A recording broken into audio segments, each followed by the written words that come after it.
and my first poem with a quote. It was your fault, they say. Imply, nod, glance, intone, hit, neglect, and scream. It was my fault, you say. Imply, nod, glance, intone, hit, neglect, and scream. After a while, they don't need to actively abuse you, and they don't need to beat you down to cover up their own shame at what they did. They've gotten you to do the work for them. And holy fucking Moses, are you good at it. You're like the best at it after a while. What you don't know yet is that it wasn't your fault.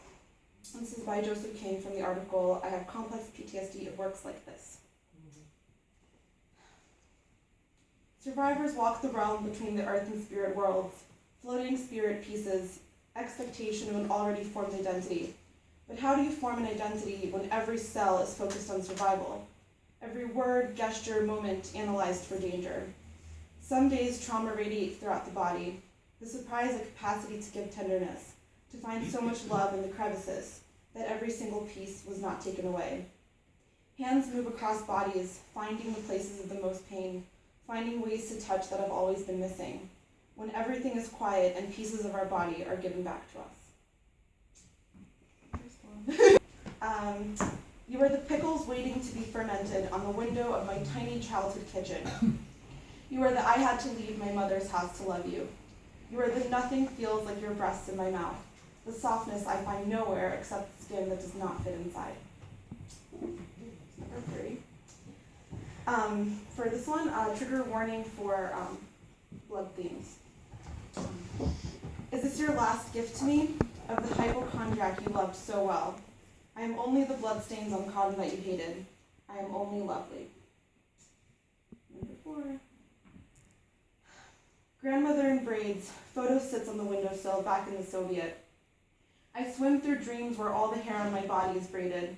Leg hair, armpit hair, cunt hair braided so long it will peek out beneath shorts. A fuck you to being raised in a culture that leaves no room for my sensuality, twined around the ache to have myself acknowledged by some bloodline, some ancestry. This is number 5, which I was like wondering whether or not to read, so I think I'll do it. Okay, cool. Trigger warning for this one for themes of king. Okay, and this one also starts with a quote. If we both have written maps to the stars, where our spirit flies out and then written our return, rewrite my body with me. From the poem Body Map by Leah Lakshmi, 50th Summer Singh. You carve what I was taught to see invisible, the tips of wings along my back to the rhythms of music. For the first time, I take pain like a ritual. You say, I love the way you hurt for me. I keel over so my back is exposed for you, and only hiss as you form the raw red marks. The strength in your nails telling me that you have reached that space without words with me, the one survivors know so well. That's it. Thanks, guys.